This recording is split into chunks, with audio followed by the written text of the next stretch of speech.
Commander stood at the observation window of her quarters and watched the human ship grow larger against the darkness of space. The vessel was called the Resolute, and it carried 200 humans inside its metal body, had been sent by the Empire to study these creatures. Her mission was simple: watch them, learn about them, report back to her people. She had spent 40 cycles of her life studying alien species across the galaxy. She had lived among the who breathed fire and built their cities from volcanic rock. She had walked beside the whose bodies were made of living crystal that sang when light touched them. She had even spent 3 cycles with a warrior race with 4 arms and hard shells that covered their bodies like armor. But humans were different. Did not know how to describe it yet. She only knew that something about them made her feel strange inside. The shuttle docked with the Resolute and walked through the airlock with her assistant, a young named. The air inside the human ship smelled different. It was warm and carried the scent of food and metal and something else that could not name. Life, perhaps. The ship smelled alive. A human woman waited for them at the end of the corridor. She had brown skin and dark hair pulled back from her face. Her uniform was neat and clean, and she stood with her back straight and her hands folded in front of her. "Commander," the woman said, her voice was clear and strong. "I am Captain Hawkins. Welcome aboard the Resolute." Pressed her 4-fingered hand against her chest in the greeting. "Thank you, Captain. We are honored to be here." Captain Hawkins smiled. It was a strange expression, did not smile. They showed respect through the position of their ears and the color of their eyes, but humans used their mouths to show happiness. Found it fascinating and a little unsettling. "Let me show you to your quarters," the captain said. "Afterward, I will introduce you to my senior staff." They walked through the ship together, noticed everything. The walls were painted in soft colors. The lights were warm, not harsh. Humans passed them in the corridors, and each one nodded or spoke a greeting. Some of them looked at with curious eyes, but none of them showed fear or anger. These creatures were social, noted in her mind. They lived close together and seemed to enjoy the company of others. This was different from the who only gathered for war or mating. It was different from the who lived alone in caves and met only to trade. Her quarters were small but comfortable. There was a bed, a desk, and a window that looked out into space. His room was next door. "I hope this is acceptable," Captain Hawkins said. "It is more than acceptable," replied. "It is kind." The captain smiled again. "We want you to feel at home here, Commander. The journey to space will take 4 weeks. That is plenty of time for us to learn about each other." After the captain left, sat at her desk and began her first report. She spoke into her recording device, describing everything she had seen so far. The ship, the captain, the warmth of the air and the smell of human life. But she kept returning to one thought. Humans were soft creatures. Their skin was thin and easily damaged. They had no claws, no fangs, no venom. Their bodies were not covered in armor or scales. They could not breathe fire or spit acid. By all measures, they should have been prey animals. They should have been eaten by stronger species long ago. Yet here they were, building ships, crossing the stars, meeting other civilizations as equals. How had they survived? The next day, Captain Hawkins introduced to the senior staff. There was the chief engineer, a man named Pete, who had thick hands and a loud laugh. There was the ship's doctor, a woman named Shaw, who spoke softly and moved with gentle care. There was the navigation officer, a young man named Ben Tors, who asked many questions about her. And then there was Jack. He was the head of security aboard the Resolute. He was tall, with broad shoulders and a chest that looked like it was made of stone. His hair was short and brown, and his eyes were gray like the sky before a storm. He did not speak much during the meeting. He sat quietly in his chair and watched everyone in the room. Found herself watching him in return. There was something different about this human. The others were friendly and open. They laughed and talked and asked questions, but Jack was quiet. He was still. He reminded of a hunting animal waiting in the grass, calm on the outside, ready to strike on the inside. After the meeting, asked Captain Hawkins about him. "Jack is one of the best security officers in the fleet," the captain said. "He has served on 6 different ships and has never lost a crew member under his protection. He seems very serious," said. "He takes his job seriously. He believes his purpose is to keep people safe. That is not something he treats lightly." Thought about this for a long time. She had met warriors from many species that were loud and aggressive. They showed their strength through displays of violence and rage. They were cold and calculating. They killed with precision and without emotion. But Jack was neither of these things. He was calm. He was patient. He watched and waited and said little. And yet, when looked at him, she felt something she had not felt in many cycles. She felt like she was being watched by a predator. Over the next several days, observed the humans in their daily lives. She ate meals with them in the mess hall. She watched them work in the engine room and on the bridge. She attended their recreational activities, games they played with cards and balls, music they made with instruments and their voices. And always, she watched Jack. He woke early each morning and exercised in the ship's training room. Observed him from the doorway one day and saw him striking a large bag that hung from the ceiling. His fists moved fast. Each punch made a loud sound when it connected. Sweat ran down his face and arms, but he did not stop. He hit the bag again and again, his body moving in ways that seemed almost like a dance. Later that day, she saw him teaching 3 younger crew members in the same room. He showed them how to stand, how to move their feet, how to throw their arms in ways that would cause the most damage. The young humans listened carefully and his movements. "You watch him often," said that evening. He was preparing his own report at the desk in his quarters, sat by the window and looked out at the stars. "He is interesting to me.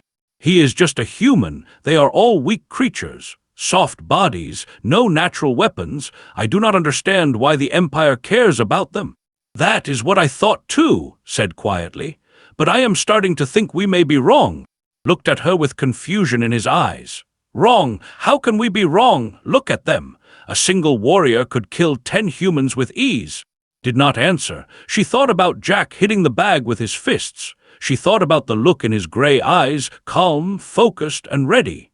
She thought about the way he moved, like every part of his body knew exactly what to do. She was not sure what she was seeing yet, but she knew it was important. She knew that these soft, weak, clawless creatures were hiding something, and she intended to find out what it was. The attack came on the 3rd week of the journey. Was in her quarters, writing her daily report, when the alarm began to scream. Red lights flashed on the walls.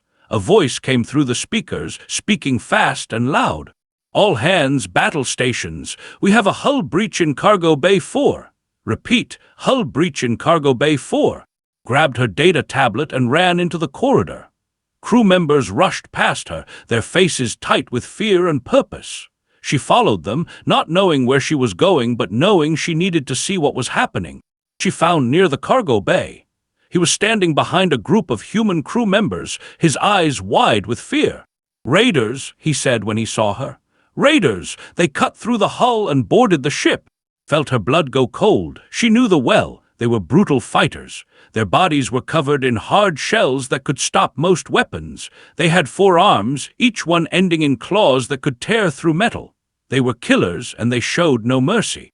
She pushed through the crowd until she reached a reinforced window that looked down into the cargo bay. What she saw made her stop breathing. 8 warriors stood in the bay. They were huge, nearly 7 feet tall, and their shell armor gleamed under the emergency lights. They carried plasma rifles and long blades that hummed with deadly energy. They moved through the cargo bay like they owned it, their 4 arms swinging at their sides. And in front of them stood 3 humans. Recognized them immediately. Ben Torres, the young navigation officer, Shaw, the ship's doctor, and Jack. They had no weapons. The attack had happened too fast. They were trapped in the cargo bay with nothing but their bodies and whatever they could find on the floor. One of them stepped forward. He was bigger than the others, and his shell was darker. He was the leader. He pointed at the 3 humans with one of his clawed hands and made a sound that knew well. It was a laugh. There was laughing at them.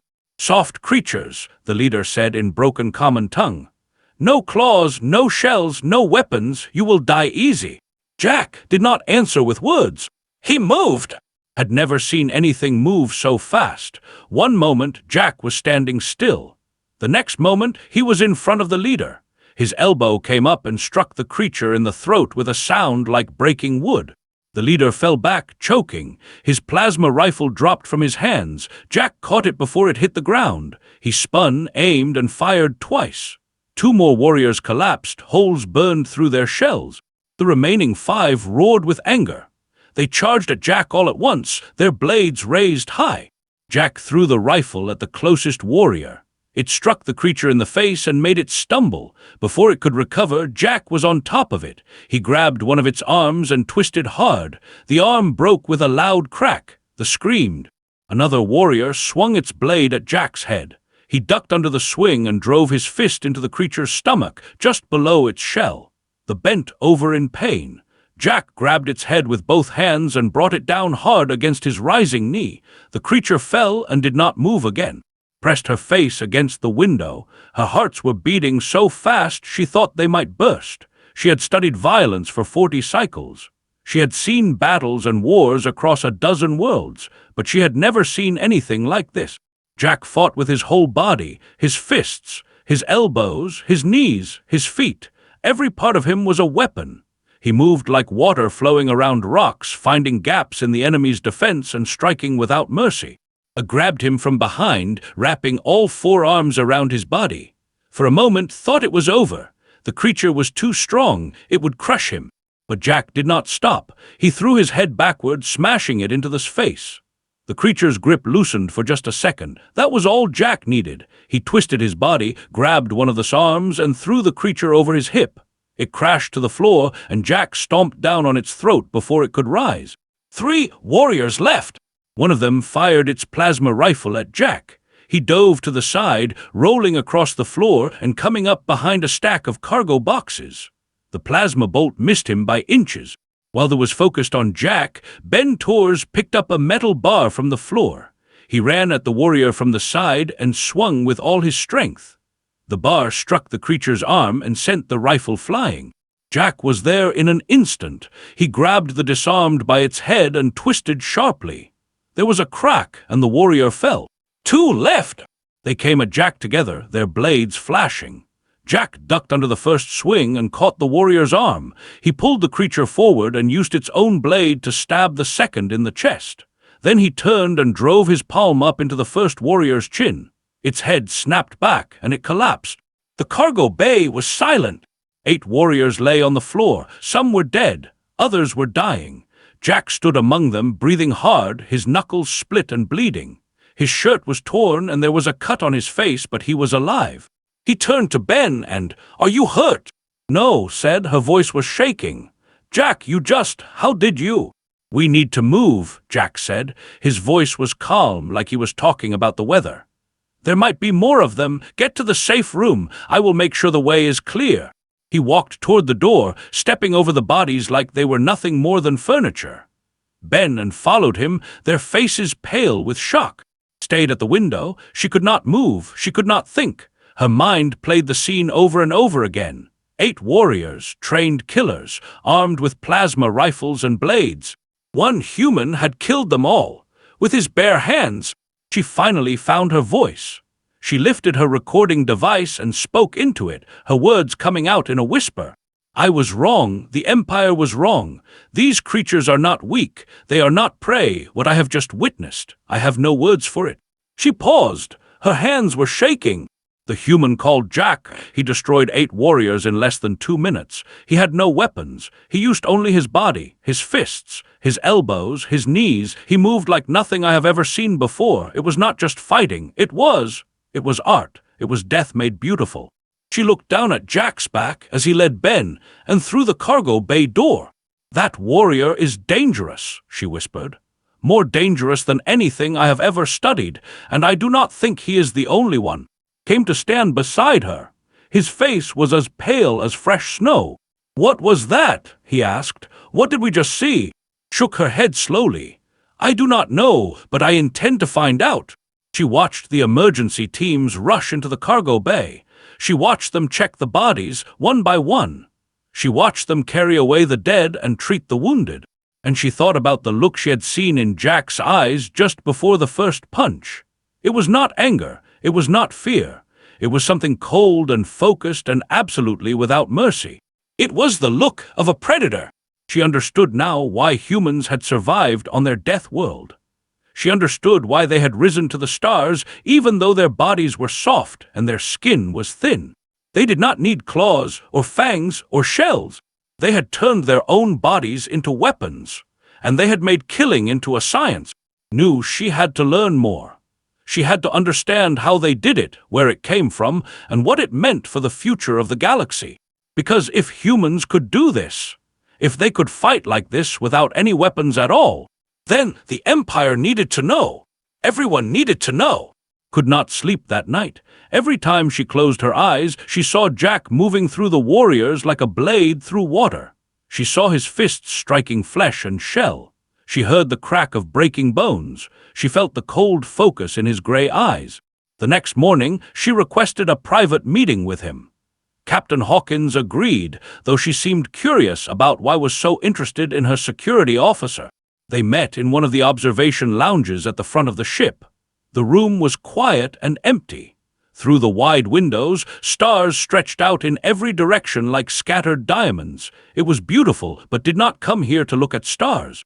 Jack sat across from her in a simple chair. He wore his uniform, clean and neat, and there were bandages wrapped around his knuckles. The cut on his face had been treated and was already starting to heal. He looked calm, like yesterday had been just another day. "Commander," he said with a small nod. "The captain said you wanted to talk." Activated her recording device and set it on the table between them. "I want to understand what I saw in the cargo bay. You killed 8 warriors with nothing but your hands. I have studied combat for 40 cycles. I have never seen anything like it." Jack looked at her for a long moment. His gray eyes were steady and unreadable. "What exactly do you want to know?" "Everything," said. "How you did it, why you can do it. What makes humans capable of such violence without any weapons?" Jack leaned back in his chair. He looked out at the stars for a moment, thinking. When he spoke, his voice was quiet but clear. "Humans have been fighting each other since we first learned to walk," he said. "Before we had knives or spears, we had our fists. Before we had armies, we had tribes that fought for food and water and land. Violence is in our blood. It is part of who we are." "But you have weapons now," said. "Your ships carry plasma cannons and missile launchers. Your soldiers carry rifles and grenades. Why do you still learn to fight with your bodies?" "Because weapons can fail," Jack said simply. "Weapons can be taken away. Weapons can run out of ammunition. But these," he held up his bandaged hands, "these are always with me. No one can take them away. No one can turn them off. As long as I am breathing, I can fight." Leaned forward. "Tell me more. Tell me how you learned this." Jack was quiet for a moment. Then he began to speak. "Humans have developed hundreds of different ways to fight without weapons. We call them martial arts. Some are old, thousands of years old, passed down from generation to generation. Others are new, developed for modern combat. I have trained in several of them." "Name them," said.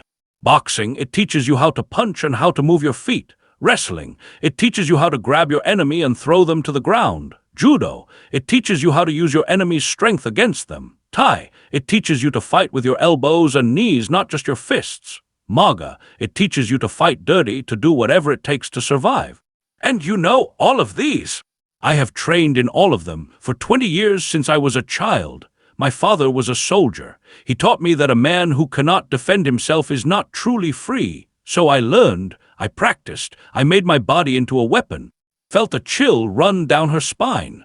"You started training when you were a child." "Many humans do. Some train for sport, some train for health, some train because they know the universe is dangerous and they want to be ready." Jack paused. "I trained because I wanted to protect people. That is my purpose. That is why I do what I do." "The you killed. They were wearing armor. They had shells that could stop bullets. How did you hurt them?" Jack smiled, though there was no warmth in it. "Every creature has weak points. They have hard shells on their chests and backs, but their throats are soft. Their joints bend. Their eyes can be blinded. I did not try to punch through their armor. I found the places where there was no armor and struck there." "You studied them," said. "Before the attack, you knew their weaknesses." "I study everyone," Jack said. "Every species I might have to fight. Every creature that might threaten the people I protect. Knowledge is a weapon, too. The more you know about your enemy, the easier they are to defeat." Was silent for a long moment. She looked at the human sitting across from her. He did not look dangerous. He looked calm and ordinary, but she had seen what he could do. She had seen the bodies on the cargo bay floor. "Your species frightens me, Jack," she said quietly. He met her eyes. "Good, that means you are paying attention." "I have studied many warrior races," continued. "The fight with rage and fury, the fight with cold precision, but humans, you fight with something else, something I cannot name."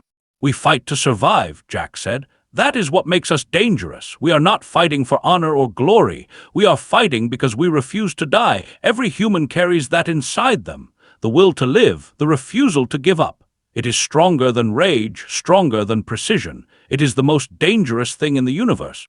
"Do all humans think this way?" "Most do not think about it at all. They live their lives, go to work, raise their families. But when something threatens them or the people they love, you will see it. The will to survive, the willingness to do whatever it takes." Jack paused. "We are a soft species. No claws, no armor, no venom. But we have survived for millions of years on a planet that tried to kill us every single day. We did not survive by being weak." Thought about his words. She thought about the humans she had observed over the past 3 weeks. The way they laughed and talked and cared for each other. The way they worked together, each one doing their part to keep the ship running. They seemed so gentle, so kind, so harmless. But underneath that kindness was something else, something old and cold and deadly. The instinct to survive, the ability to turn their bodies into weapons and their minds into tools of war. "I understand now," said slowly. "You are not a warrior species because you have natural weapons. You are a warrior species because you made yourselves into warriors. You took your weak bodies and trained them until they were strong. You took your soft hands and taught them to kill." "Yes," Jack said, "that is exactly right. And this art of unarmed combat, is it taught to all humans?" "Many learn some form of it. Soldiers and security officers train extensively. Police officers train. Even civilians often learn basic self-defense. It is part of our culture. We believe that every person has the right to defend themselves." Shook her head slowly. "The Empire has 50 billion citizens. If a war came to our worlds, we would arm ourselves with rifles and plasma cannons. But if you took away our weapons, we would be helpless." "Humans would not be helpless," Jack said.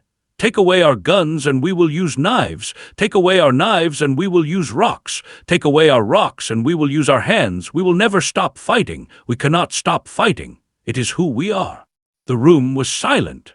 The stars drifted past the windows, cold and beautiful, and unaware of the conversation happening inside this small metal box. Turned off her recording device. She sat back in her chair and looked at Jack with new eyes. "Thank you for speaking with me," she said. "I have learned more today than in 3 weeks of observation." Jack nodded. "You are welcome, Commander. Is there anything else you want to know?" Hesitated. There was one more question she needed to ask. "When you were fighting I saw your face. You were calm, you were focused. You did not look angry or afraid. How is that possible? How can you kill 8 creatures without any emotion at all?" Jack was quiet for a long moment. When he spoke, his voice was soft. "The emotion comes later. When I am fighting, there is no room for anger or fear. There is only the next move, the next strike, the next breath. Everything else disappears. It is just me and my enemy and the space between us." He paused. "Afterward, when it is over, I feel everything, the fear I should have felt, the horror of what I did, but in the moment, I am empty. I am a machine. That is how I survive." Nodded slowly. She understood now. This was not madness. This was not cruelty. This was something far more dangerous. This was discipline. "Thank you," she said again. "You have given me much to think about." Jack stood up and offered her a small bow. "If you have more questions, you know where to find me." He walked out of the observation lounge, leaving alone with the stars and her thoughts. She sat there for a long time, thinking about what she had learned. Humans were not the weak creatures she had thought they were. They were survivors. They were warriors. They had taken their soft bodies and turned them into weapons of terrible power. And if the Empire ever made enemies of them, did not want to think about what would happen then. They did not accept defeat easily. 3 days after the first attack, when the Resolute was only 2 days from space, the sensors detected a large ship approaching at high speed. It was a warship, 3 times the size of the Resolute, bristling with weapons and carrying 200 warriors in its belly. Captain Hawkins called all hands to battle stations. The alarm screamed through the corridors, and crew members ran to their posts with fear in their eyes and steel in their hearts. Stood on the bridge watching the humans prepare for war. Captain Hawkins sat in her command chair, her voice calm and steady as she gave orders. Ben Torres worked the navigation console, plotting escape routes and evasive patterns, and Jack stood near the door, his gray eyes watching everything. "They are hailing us," said the communications officer, a young woman named Lucy Marsh. "Put them through," Captain Hawkins said. A face appeared on the main screen. It was a commander, his shell from many battles, his 4 eyes burning with hatred. "Human ship," the commander growled. "You killed 8 of my warriors. You will pay for this insult. Surrender now, and I will make your deaths quick. Resist, and you will suffer." Captain Hawkins leaned forward in her chair. "This is Captain Hawkins of the diplomatic vessel Resolute. We were attacked without provocation. We defended ourselves. If you wish to discuss this matter peacefully, we are willing to talk." The commander laughed. It was an ugly sound, like rocks grinding together. "Peace! There is no peace. Only blood, only death. Prepare to die, humans." The screen went dark. "Battle stations," Captain Hawkins said. "All hands brace for combat." The next few minutes were chaos. The warship opened fire, and the Resolute shook under the impact of plasma bolts and missiles. The human ship fought back with its own weapons, but it was a diplomatic vessel not built for war. The shields flickered. The hull groaned. "They are launching boarding pods," Ben Torres shouted. "Multiple contacts heading for decks 3, 4, and 5. "Security teams to all breach points," Jack said into his communicator. "This is not a drill. Repeat, this is not a drill." Felt the ship shake as the boarding pods hit. Somewhere below her feet, she could hear the sound of tearing metal and screaming alarms. And then the lights went out. Emergency power kicked in a moment later, bathing everything in dim red light. Captain Hawkins was still giving orders, trying to coordinate the defense, but could see the fear in her eyes. There were too many boarding pods. The Resolute was being overwhelmed. "We need to get to safety," said Grabbing's arm. "The medical bay, they said it has reinforced doors." They ran through the corridors, dodging panicked crew members and sparking electrical panels. The ship was dying around them. Could feel it in the way the floor tilted, the way the air grew thin and cold. They reached the medical bay just as the hull exploded inward. 20 warriors poured through the breach. They were huge and terrible, their shells gleaming, their weapons ready. They saw the humans inside the medical bay and roared with hunger. Counted the people around her. Shaw, the doctor, Ben Torres, 5 other crew members, all of them scientists and engineers. None of them were fighters. None of them had weapons. They were going to die. And then Jack appeared at the far door. He was not alone. With him were 6 other security officers, 3 men named Vance, Hart, and Cole, 3 women named Park and Lisa. Lisa had the same gray eyes as Jack. She was his sister. The 7 of them stood in a line, facing the 20 warriors. They carried no rifles. The corridor was too narrow, too crowded. There was no room for guns. Only fists, only bodies, only the cold will to survive. "Close quarters," Jack said. His voice was calm and clear. "Like we trained." And then they attacked. Watched with wide eyes as the 7 humans charged into the mass of warriors. It was not like anything she had ever seen. It was not a battle, it was a storm. Jack moved first, ducking under a swinging blade and driving his elbow into a warrior's throat. The creature fell, choking. Before it hit the ground, Jack had already moved to the next target. Vance fought with raw power. He grabbed her by 2 of its arms and threw it into the wall so hard that the metal dented. Then he turned and caught another warrior's blade on his forearm, grunting in pain but not stopping. His other fist came up and struck the creature in the face again and again until it stopped moving. Was fast, faster than thought possible. She spun between them like a dancer, striking at joints and eyes and throats. Every hit was precise. Every movement was calculated. 3 warriors fell before any of them could touch her. Hart and Park fought together, back to back, was tall and strong, was small and quick. They covered each other's weaknesses, moving as one, striking in perfect rhythm. 2 attacked them at once, blocked one while kicked the other in the knee, bringing it down, then finished it with a stomp to the head while twisted the first warrior's arm until it broke. Coal used to fallen as a weapon. He grabbed the dead creature's body and swung it into the living one's, knocking them off balance. Then he was among them, his fists flying, his feet kicking, his whole body a blur of violence. And Lisa, she was her brother's mirror. She moved the same way he did, with the same calm focus, the same deadly precision. She caught a warrior's blade between her palms, twisted, and sent it flying into another warrior's chest. Then she spun and drove her knee into a third warrior's stomach so hard that the creature bent over. Her elbow came down on its neck, and it dropped, pressed her back against the wall, and watched in silence. Was beside her, his face pale, his breath coming in short gasps. The battle lasted only 4 minutes. It felt like hours. When it was over, 18 lay dead on the floor. 2 were still alive, too injured to fight. Jack ordered them bound and held for questioning.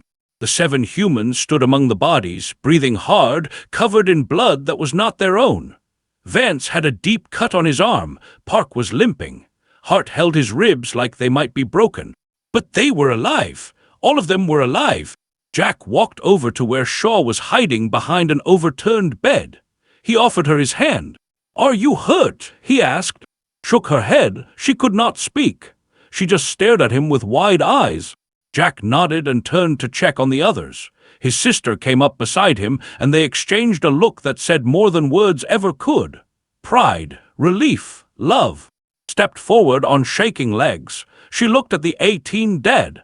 She looked at the 7 humans who had killed them. "You are monsters," she whispered. Jack heard her. He turned, his face splattered with alien blood, and shook his head slowly. "No, Commander, we are survivors. There is a difference." Did not answer. She could not. She just stood there, surrounded by the dead, and tried to understand what she had just witnessed. 20 warriors, armed, armored, ready to kill. 7 humans, unarmed, unarmored, ready to die. And the humans had won. Not through luck, not through tricks, through pure, raw, terrible violence, through years of training that had turned their soft bodies into weapons of war. Through the cold will to survive that burned in every human heart. Understood now. She understood everything. These creatures were not weak. They were the most dangerous beings in the galaxy. And if the Empire did not recognize that truth, if anyone failed to recognize that truth, they would learn it the hard way, just like they had learned it today. The Resolute limped into space 2 days later. The ship was damaged, its hull by plasma fire and boarding breaches, but it was still flying. The humans had won. Against all odds, against a superior enemy, they had won. Spent those 2 days writing her report. She worked without sleep, without food, pouring everything she had learned onto the screen. The words came fast and hard, driven by a need she could not explain. The Empire had to know, everyone had to know. When the ship finally docked at the great space station orbiting Prime was the first one off. She walked through the familiar corridors of her with new eyes. She looked at her fellow with their tall bodies and their 4-fingered hands and their eyes that changed color with their moods. They were strong. They were proud. They thought they were powerful. They had no idea what was out there. 1 week later, stood before the High Council of the Empire. The council chamber was vast and ancient, carved from living rock 10,000 years ago.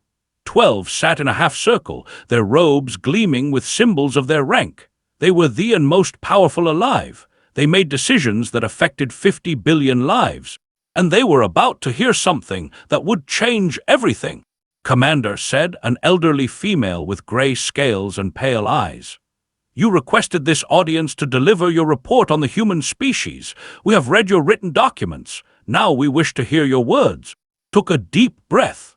She activated the holographic display in the center of the chamber and began. "I spent 4 weeks aboard the human vessel Resolute. During that time, I observed their culture, their society, and their behavior. What I learned was unexpected."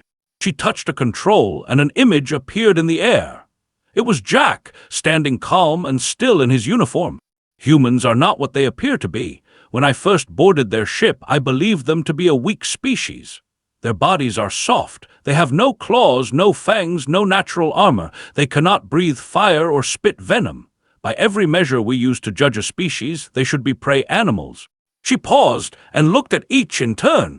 "I was wrong. The Empire was wrong. Another touch, and the display showed footage from the cargo bay battle. 8 warriors, 1 human. They watched in silence as Jack tore through them like a storm through leaves. Humans have compensated for their physical weaknesses in ways I have never observed in any other civilization. Over thousands of years, they developed systematic methods of unarmed combat. They call these methods martial arts. There are hundreds of different styles, each one designed to turn the human body into a weapon. The footage continued. Jack's fist striking a throat, his elbow breaking an arm, his knee shattering a face. Every soldier, every security officer, and many civilians train in these techniques from childhood.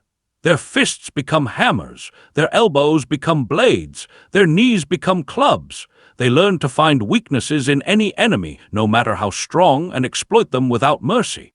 Leaned forward. These are trained warriors. Surely not all humans possess such skills. No, admitted. Not all of them, but enough of them do. And more importantly, they possess something else, something more dangerous than any training. She changed the display to show the second battle. 20 against 7 humans. They watched the carnage unfold, their faces growing pale. They possess a capacity for violence that lies dormant until needed. Most of the time, humans are gentle creatures. They laugh and sing and care for each other. They build beautiful things and dream of peace. But when they are threatened, when something attacks them or the people they love, that gentleness disappears. What remains is cold and focused and absolutely without mercy. The footage ended. The chamber was silent. I believe this trait is fundamental to their survival as a species, continued.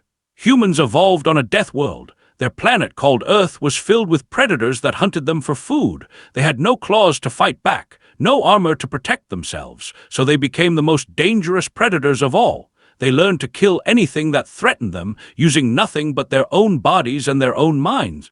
She turned off the display and faced the council directly. My recommendation to this council is simple. Do not make enemies of the humans. Offer them friendship, trade, and alliance. Give them what they want. Be kind to them, because if we ever face them in war. She thought of Jack standing among the fallen, his hands bloody, his eyes calm. We will lose! The chamber erupted in noise. Some shouted in anger. Others whispered to each other in fear. Raised her hand, and slowly the noise died down. These are strong words, Commander, she said. You are saying that a species with no natural weapons could defeat the Empire in battle.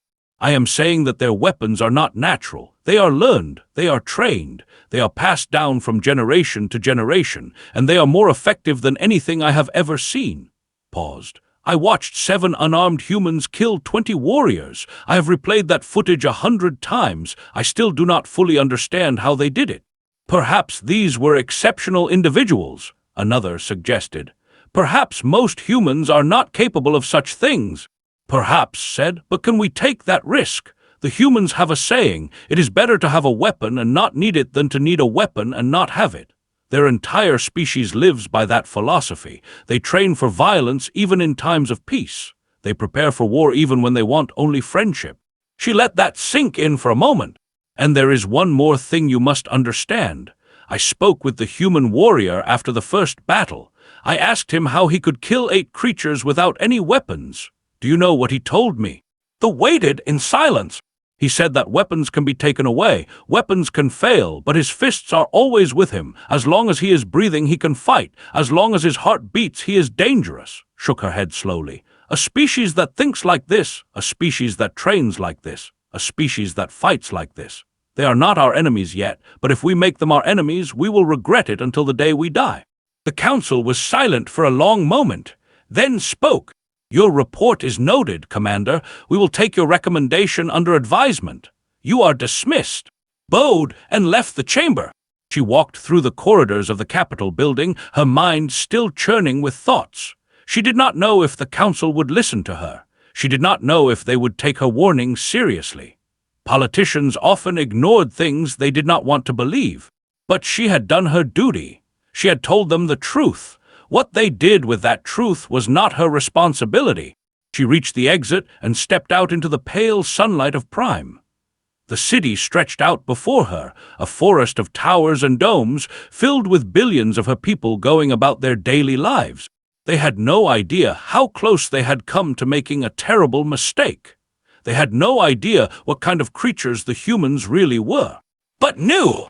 She thought of Jack. She thought of his calm gray eyes and his quiet voice and his hands that could break bones like dry twigs. She thought of the way he had looked at her after the second battle, covered in blood, surrounded by the dead. "We are survivors," he had said. Believed him.